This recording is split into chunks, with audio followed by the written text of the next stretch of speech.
नमस्कार दोस्तों, मैं अर्जुन आपका स्वागत करता हूँ स्टे बाय अर्जुन के यूट्यूब चैनल में। तो दोस्तों आज की हमारी क्लास है उत्तर वैदिक काल के बारे में। जो है दोस्तों आज की हमारी क्लास है, तो दोस्तों वीडियो को अंत तक जरूर देखना ताकि सभी क्वेश्चन जो है आपको आसानी से याद हो जाएं। साथ ही दोस्तों अगर आप हमारे चैनल पर पहली बार आएँ तो हमारे चैनल को भी सब्सक्राइब कर लीजिएगा, साथ ही बेल आइकन को प्रेस कर लीजिएगा ताकि हमारे आने वाले वीडियो का नोटिफिकेशन जो है आप तक पहुँचता रहे। तो चलिए दोस्तों वीडियो को स्टार्ट करते हैं।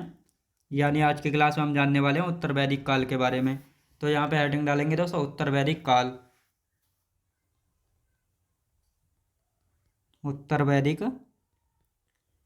काल, उत्तर वैदिक काल के बारे में जो है आज की हमारी क्लास है। और उत्तर वैदिक काल की यदि बात की जाए तो दोस्तों इसका समय जो है 1000 BC से लेकर 600 BC तक जो है रहा था। यानी उत्तर वैदिक काल का समय कब से कब तक रहा था?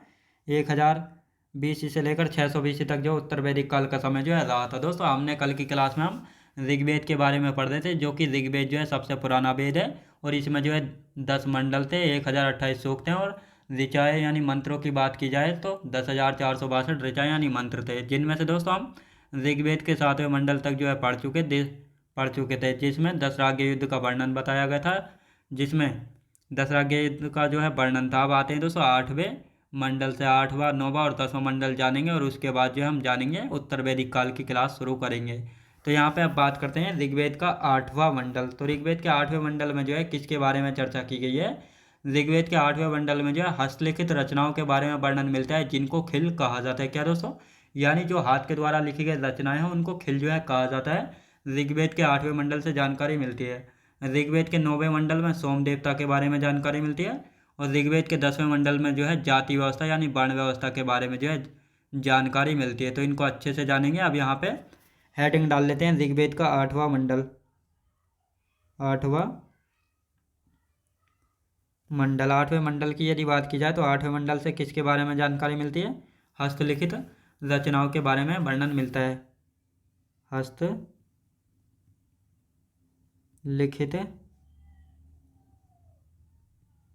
रचनाओं का वर्णन मिलता है। कहाँ पे मिलता है? ऋग्वेद के 8वें मंडल में। और इनको जो है दोस्तों क्या कहा जाता है? खिल कहा जाता है। खिल खिल कहा जाता है। तो ये आपको याद रखना है, क्या कहा जाता है? खिल जो है कहा जाता है। अब आते हैं दोस्तों नौवां मंडल। नौवां मंडल, 9वें मंडल में किसके बारे में जानकारी मिलती है? तो यहाँ से सोम देवता के बारे में जानकारी मिलती है। किसके बारे में? सोम देवता के बारे में जानकारी मिलती है। लिखेंगे सोम देवता के बारे में जानकारी मिलती है। याद रखें दोस्तों सोम देवता के बारे में जो है जानकारी मिलती है। कहाँ से मिलती है सोम देवता के बारे में जानकारी? ऋग्वेद के 9वें मंडल से सोम देवता के बारे में जानकारी मिलती है। अब आते हैं दोस्तों ऋग्वेद का 10वां मंडल। ऋग्वेद का 10वां मंडल, 10वां मंडल, 10वें मंडल में किसके बारे में जानकारी मिलती है? तो यहाँ से जाति व्यवस्था के बारे में वर्णन मिलता है। लिखेंगे जाति व्यवस्था या वर्ण व्यवस्था के बारे में जानकारी मिलती है। जाति व्यवस्था या वर्ण व्यवस्था के बारे में जो यहाँ से जानकारी मिलती है। अब दोस्तों यहाँ पे हम बात करते हैं, यहाँ पर जाति व्यवस्था कैसी थी? कर्म आधारित थी। कर्म आधारित थी। और यहाँ पर जाति व्यवस्था यानी वर्ण क्या भागों में बटे हुए थे? 4 भागों में। यानी ब्राह्मण, क्षत्रिय और वैश्य और शूद्र। तो इन 4 भागों में जो है बटे हुए थे। अब दोस्तों यहाँ पे हम बात करते हैं ब्राह्मण का काम था शिक्षा देने का, शिक्षा का। क्षत्रिय का काम था दोस्तों रक्षा करना। और वैश्य का काम था व्यापार करना। और शूद्र कौन थे? हाथ के कारीगर थे। याद रखें दोस्तों कारीगर थे, ये हाथ के कारीगर थे। तो ये आपको याद रखना है। अब जो इन चारों के कर्तव्य हैं तो ये कहाँ पे लिखे हुए हैं? यानी इन चारों के जो कर्तव्य हैं ये कहाँ पर लिखे हुए हैं? धर्म सूत्र में जो है बताए गए हैं। कर्तव्य धर्म सूत्र में बताए गए हैं। याद रखें दोस्तों, धर्म सूत्र में जो है बताए गए हैं। अब यहाँ पे बात आती है दोस्तों, चातुर्वर्ण व्यवस्था कहाँ पे मिलता है, तो इसको पहले दोस्तों लिख लेते हैं, फिर अच्छे से यहाँ पे समझेंगे। चातुर्वर्ण व्यवस्था, चातुर्वर्ण व्यवस्था, चातुर्वर्ण व्यवस्था का प्रथम उल्लेख कहाँ पे मिलता है, पुरुष सूक्त में, पुरुष सूक्त में जो है मिलता है।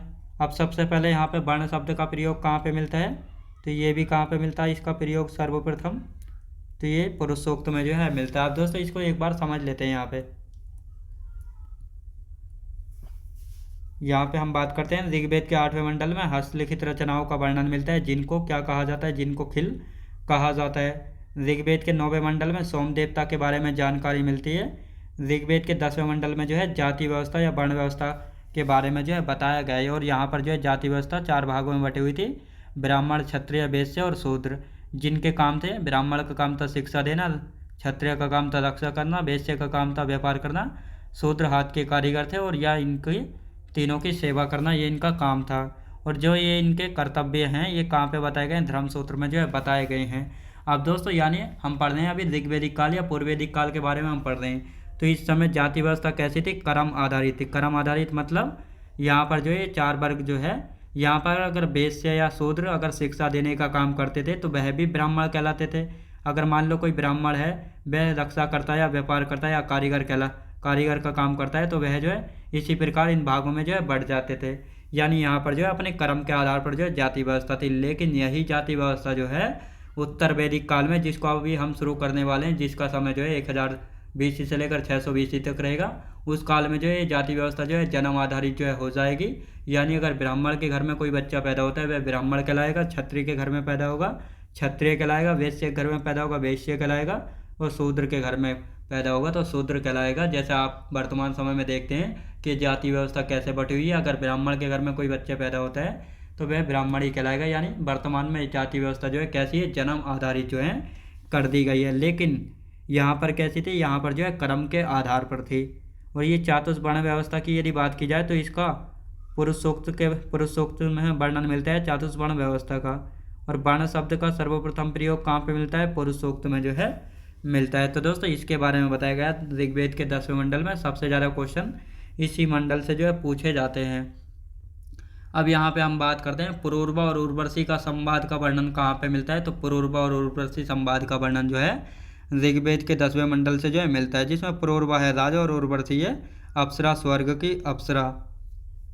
साथ ही ऋग्वेद की शुरुआत जो है दोस्तों पूर्व वैदिक काल में शुरुआत हुई थी, और ये समाप्त कब हुआ था, तो ये समाप्त हुआ था उत्तर वैदिक काल में। यानी जो ऋग्वेद है इसकी शुरुआत कब हुई थी लिखने की, तो इसकी शुरुआत हुई थी पूर्व वैदिक काल में, लेकिन ये समाप्त कब तक हुआ था, तो उत्तर वैदिक काल तक ये समाप्त हुआ था। तो इन दोनों पॉइंटों को यहाँ पे लिख लेते हैं, और उसके बाद जो हमारा ऋग्वेदिक काल जो है समाप्त हो जाएगा और हम उत्तर वैदिक काल की ओर बढ़ेंगे। तो लिखना स्टार्ट करते हैं।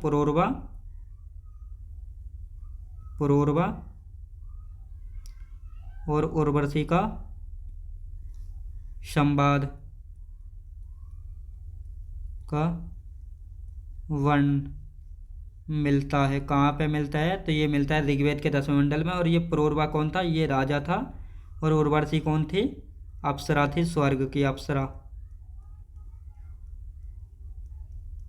ये स्वर्ग की अप्सरा थी। तो ये आपको याद रखना है।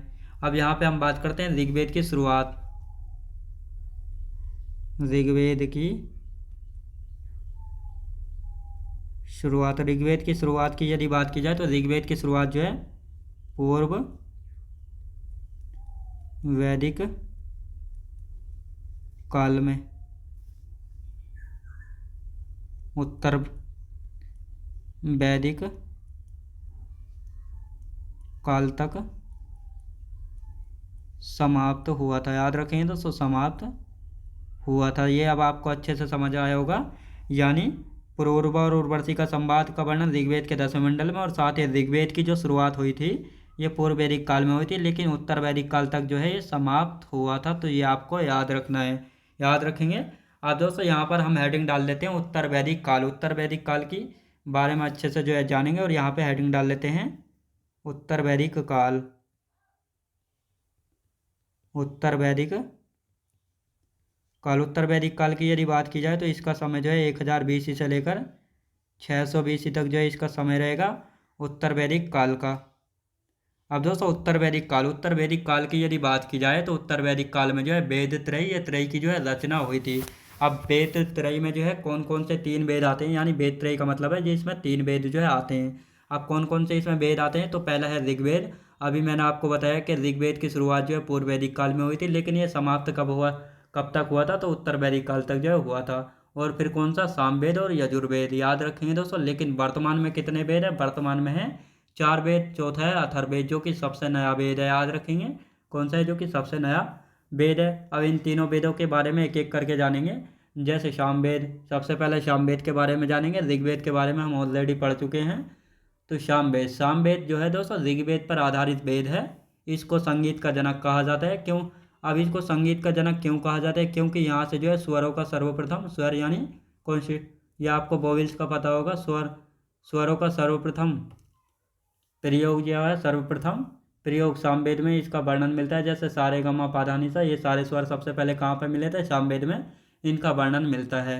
अब यहाँ पे हम बात करते हैं सामवेद को पढ़ने वाला। जिस प्रकार हमने जाना था कि ऋग्वेद को पढ़ने वाले को होत्र या होता कहा जाता है, उसी प्रकार सामवेद को पढ़ने वाले को उद्गाता जो है कहा गया। क्या दोस्तों, उद्गाता। और इसका उपवेद क्या है, गंधर्व वेद। क्या है उपवेद इसका, गंधर्व वेद है। तो ये आपको पता होना चाहिए। अब यहाँ पे हम लिखना स्टार्ट करते हैं उत्तर वैदिक काल के बारे में। तो यहाँ पे बात करते हैं दोस्तों उत्तर वैदिक काल का समय आपको पता लग गया होगा। उत्तर वैदिक काल, इस काल में हम 3 वेदों के बारे में पढ़ते हैं। इस काल में 3 वेदों को पढ़ा जाता है। इस काल में जो है 3 वेदों को पढ़ा जाता है। कौन कौन से 3 वेद हैं, तो सामवेद हो गया, सामवेद, यजुर्वेद, और तीसरा है दोस्तों अथर्ववेद। आपसे अगर पूछा जाए इन तीनों वेदों को किस काल में पढ़ा जाता है, ऋग्वेदिक काल में या पूर्व वैदिक काल में, तो उत्तर वैदिक काल में जो है इन तीनों को पढ़ा जाता है। ऋग्वेदिक काल में केवल ऋग्वेद को जो है पढ़ा जाता है। अब साथ ही दोस्तों यहाँ पे हम बात करते हैं, इस काल में वेद त्रय त्रय की रचना हुई थी। इस काल में वेद त्रय या त्रय की रचना हुई थी। अब दोस्तों वेद त्रय या त्रय में कौन कौन से वेद आते हैं, तो यहाँ पे हम बात करते हैं इसमें कौन कौन से। सबसे पहला आता है दोस्तों ऋग्वेद, सामवेद, यजुर्वेद। याद रखें दोस्तों, ये 3 वेद आते हैं वेद त्रय या त्रय में। अब दोस्तों इसमें ऋग्वेद क्यों आता है, क्योंकि ऋग्वेद की शुरुआत हुई थी ऋग्वेदिक काल में, लेकिन ये कब तक समाप्त हुआ था, तो ये उत्तर वैदिक काल तक जो है समाप्त हुआ था। तो इसीलिए जो है इसको वेद त्रय में जो है रखा गया। याद रखें दोस्तों, वेद त्रय में जो है रखा गया। अब दोस्तों एक एक करके हम जानने वाले हैं। सबसे पहले हेडिंग डालेंगे सामवेद, सामवेद के बारे में पढ़ने वाले हैं। अब दोस्तों सामवेद में उन्हीं पॉइंट्स को लिखेंगे जहाँ से जो है क्वेश्चन बनते हैं। तो हम यहाँ पे बात करने वाले हैं ऋग्वेद पर आधारित वेद हैं। ऋग्वेद पर आधारित वेद है। पूछा जाता है कौन सा वेद ऋग्वेद पर आधारित वेद है, तो सामवेद जो है ऋग्वेद पर आधारित वेद है। इसको संगीत का जनक कहा जाता है, संगीत का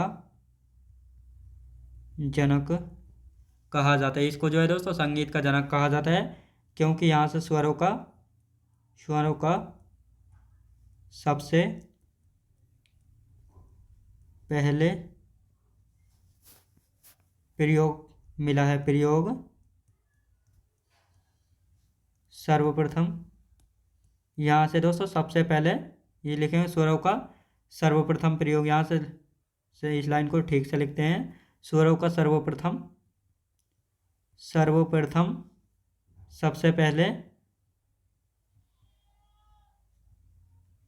सबसे पहले सामवेद में वर्णन मिलता है। स्वरों का सर्वप्रथम सबसे पहले सामवेद में वर्णन मिलता है, वर्णन जो है मिलता है। तो कौन कौन से स्वर हैं, जैसे दोस्तों सा रे गा, सा रे गा मा पा धा नी। तो ये सारे स्वर जो है सबसे पहले इनका वर्णन कहाँ पे मिलता है, तो इनका वर्णन जो है सबसे पहले सामवेद में जो है मिलता है, तो इसीलिए जो इसको संगीत का जनक जो है कहा जाता है। अब सामवेद को पढ़ने वाला, सामवेद को पढ़ने वाला क्या कहा जाता है दोस्तों? उद्गाता कहा जाता है। उद्गाता जो है कहा जाता है। जो सामवेद का अध्ययन करता है तो उसको क्या कहा जाता है?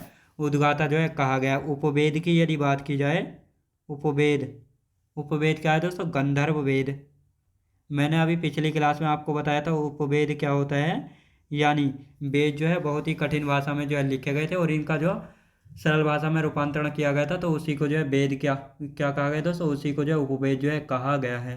तो गंधर्व वेद किसका उपवेद है? तो ये सामवेद का जो है उपवेद हो जाता है। तो ये आपको याद रखना है अच्छे से। अब यहाँ पे हम बात करते हैं यजुर्वेद की। तो दोस्तों पहले यजुर्वेद को लिख लेते हैं और उसके बाद जो है दोनों का एक साथ यहाँ पे हम रिवीजन कर लेंगे। तो हेडिंग डाल लेते हैं यहाँ पे यजुर्वेद। ये तीसरा वेद है दोस्तों, यजुर्वेद। यजुर्वेद, यजुर्वेद की यदि बात की जाए तो यजुर्वेद के बारे में क्या खास है, तो यहाँ पर हम देख लेते हैं। यजुर्वेद सबसे पहले हम जानते हैं यजुर्वेद जो है 2 शाखाओं से मिलकर बना है, कृष्ण शाखा व शुक्ल शाखा से मिलकर जो है बना हुआ है। यह गद्य व पद्य दोनों में है, जो कि चंपू काव्य का उदाहरण है। साथ ही यहाँ से यज्ञ व कर्म कांडों के बारे में जानकारी मिलती है। यानी आपने देखा होगा हिंदू धर्म में पूजा के दौरान जो क्या किए जाते हैं, हवन वगैरह जो है किए जाते हैं, वे कर्म कांड किए जाते हैं, तो उनके बारे में यहीं से जानकारी मिलती है। बलि देने के बारे में यहीं से जानकारी मिलती है। और इसको पढ़ने वाले को अर्धव्यु कहा गया है। और इसका उपवेद है धनुर्वेद। याद रखें दोस्तों, इसका उपवेद कौन सा है? धनुर्वेद है। तो लिख लेते हैं कृष्ण शाखा व शुक्ल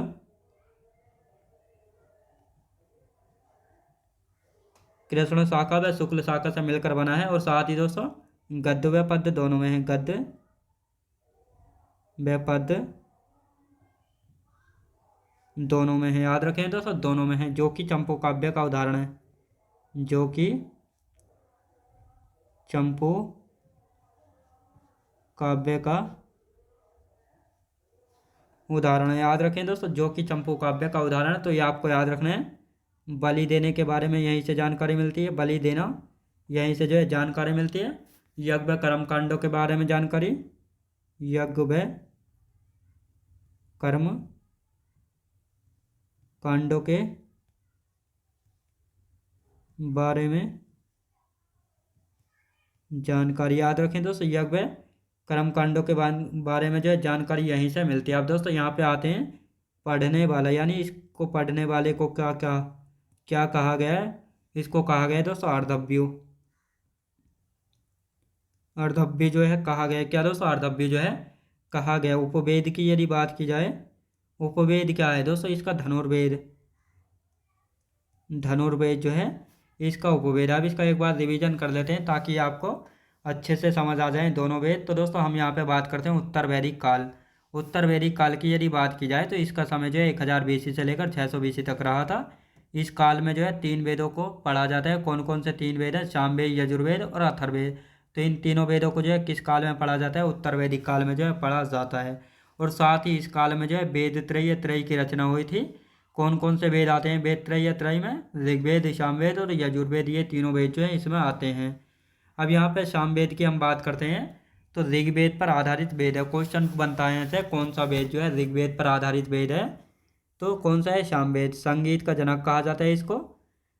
अब इसको संगीत का जनक क्यों कहा जाता है? स्वरों का सर्वप्रथम सबसे पहले सामवेद में वर्णन मिलता है। जैसे सारे गामा पा धा नी सा, ये सारे सुर कहाँ पे मिलते हैं? सामवेद में जो है मिलते हैं, इसीलिए इसको संगीत का जनक कहा जाता है। सामवेद को पढ़ने वाले को उद्गाता कहा जाता है। क्या दोस्तों? उद्गाता जो है कहा जाता है।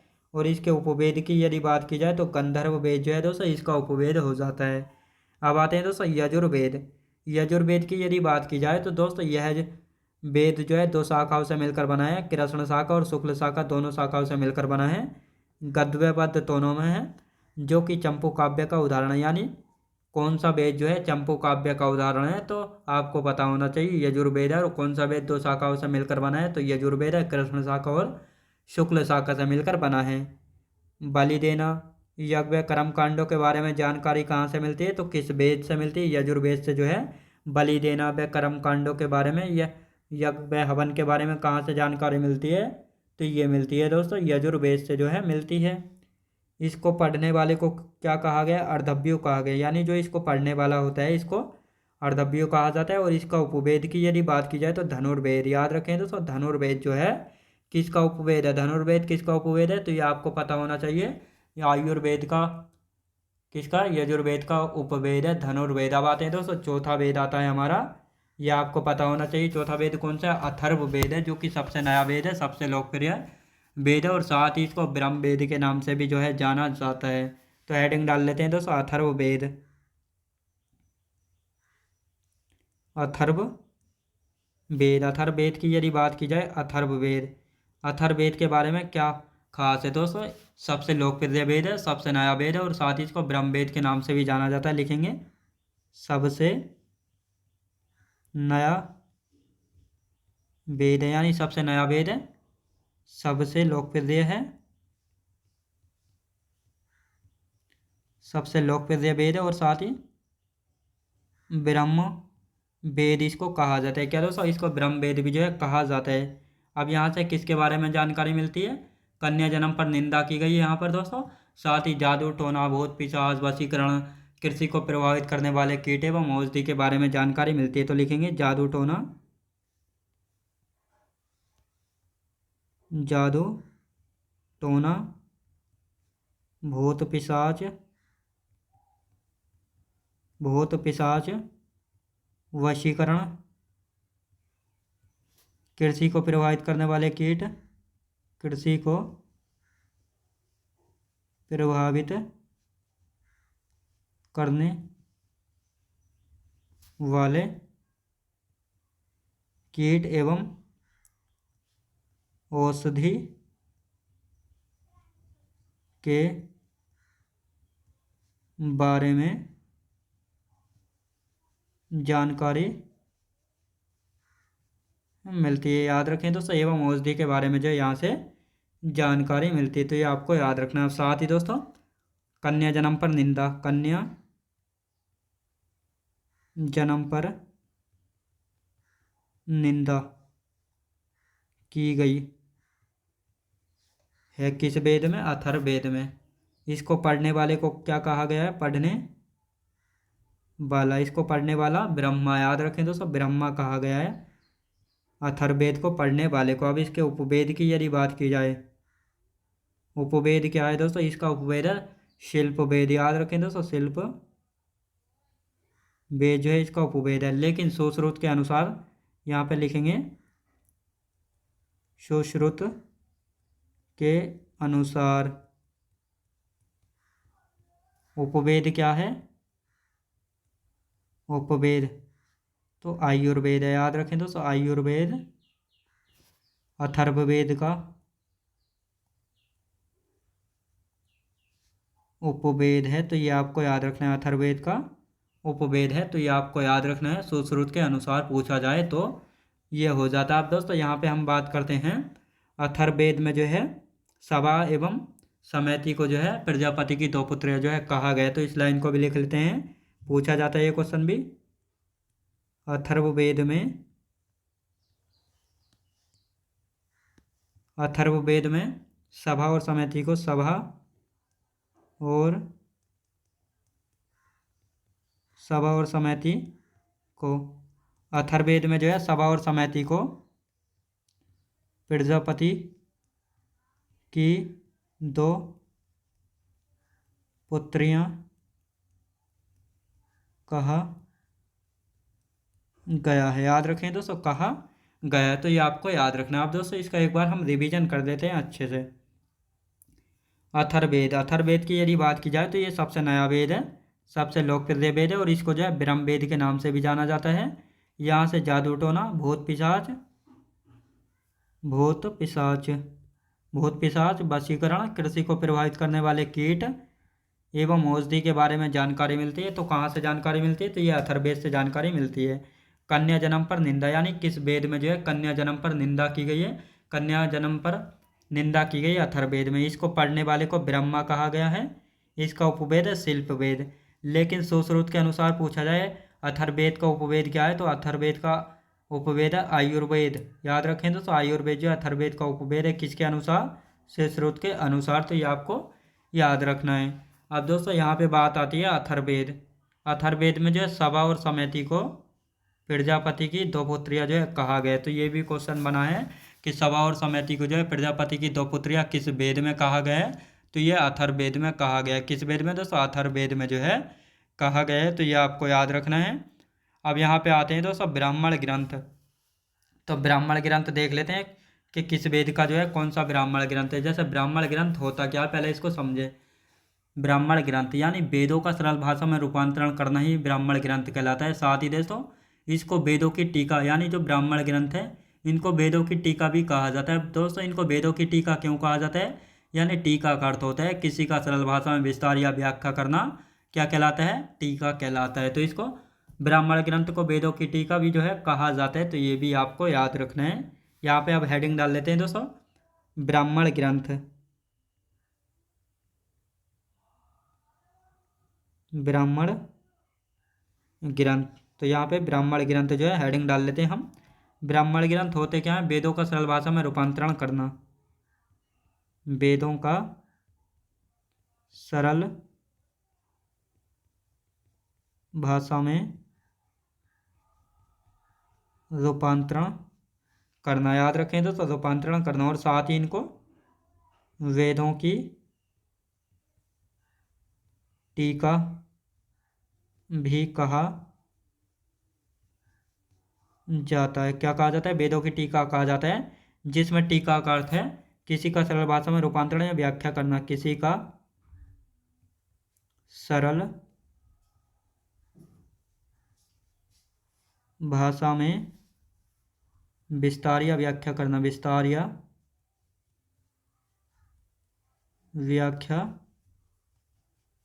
करना। तो ये आपको याद रखना है। अब दोस्तों यहाँ पे आते हैं ऋग्वेद का ब्राह्मण ग्रंथ क्या कहलाता है। ऋग्वेद का ब्राह्मण ग्रंथ। तो ऋग्वेद का ब्राह्मण ग्रंथ क्या है दोस्तों? यहाँ पे लिखेंगे हम ऐत्रेय, ऐत्रेय और कौशिक की। कौशिक की याद रखें दोस्तों, कौशिक की। अब यहाँ पे हम बात करते हैं सामवेद का ब्राह्मण ग्रंथ। सामवेद का ब्राह्मण ग्रंथ। तो इसके क्या है दोस्तों? पंचविश, पंचविश, षड्विश, षड्विश जैमिनीय, जैमिनीय और आर्षेय। तो ये कौन है दोस्तों? ये जो है सामवेद का ब्राह्मण ग्रंथ है। किसके? सामवेद के ब्राह्मण ग्रंथ। तो ये आपको याद रखना। अब आते हैं दोस्तों यजुर्वेद का ब्राह्मण ग्रंथ। यजुर्वेद का ब्राह्मण ग्रंथ। तो यजुर्वेद जो है दो शाखाओं में बटा हुआ था। पहले दोस्तों कृष्ण शाखा का देख लेते हैं। कृष्ण शाखा, कृष्ण शाखा का दोस्तों तैत्रेय। तैत्रेय, तैत्रेय और ऐत्रेय में फ़र्क है, कभी आप कंफ्यूज हो। और दोस्तों शुक्ल शाखा का देख लेते हैं। शुक्ल, शुक्ल शाखा। शुक्ल शाखा का कौन सा है दोस्तों? शतपथ। शतपथ जो है शुक्ल शाखा का। अब आते हैं दोस्तों अथर्ववेद का ब्राह्मण ग्रंथ। अथर्ववेद का ब्राह्मण ग्रंथ। तो यहाँ पे हम बात करते हैं गोपथ। गोपथ याद रखें दोस्तों, गोपथ। तो दोस्तों अब इनका जो है हम यहाँ पे रिवीजन कर लेते हैं एक बार। ब्राह्मण ग्रंथ। ब्राह्मण ग्रंथ की यदि बात की जाए तो वेदों का सरल भाषा में रूपांतरण करना ही दोस्तों ब्राह्मण ग्रंथ कहलाता है। वेदों को जो है, इनको जो है वेदों की टीका भी जो है कहा जाता है। किसी का सरल भाषा में रूपांतर या विस्तार करना ही दोस्तों क्या कहलाता है? टीका कहलाता है। ऋग्वेद का ब्राह्मण ग्रंथ कौन सा? ऐत्रेय और कौशिक की। सामवेद का ब्राह्मण ग्रंथ क्या है? पंचविश, षड्विश, जैमिनीय, आर्षेय। यजुर्वेद का ब्राह्मण ग्रंथ क्या है? कृष्ण शाखा का तैत्रेय, शुक्ल शाखा का शतपथ। अथर्ववेद का ब्राह्मण ग्रंथ क्या है दोस्तों? गोपथ है। तो दोस्तों आज की क्लास जो हमारी यहीं तक रहेगी और कल की क्लास में हम जानेंगे वेदांग के बारे में जो है जानेंगे। तो दोस्तों मैं उम्मीद करता हूँ आपको वीडियो क्वालिटी कंटेंट वगैरह सभी कुछ आपको पसंद आया होगा। पसंद आया तो लाइक शेयर और सब्सक्राइब करना बिल्कुल भी ना भूलें। साथ ही दोस्तों अगर आप हमारे चैनल पर पहली बार आएँ तो हमारे चैनल को भी सब्सक्राइब कर लीजिएगा, साथ ही बेल आइकन को प्रेस कर लीजिएगा ताकि हमारे आने वाले वीडियो का नोटिफिकेशन जो है आप तक पहुँचता रहे। तो चलिए दोस्तों मिलते हैं नेक्स्ट वीडियोज़ में।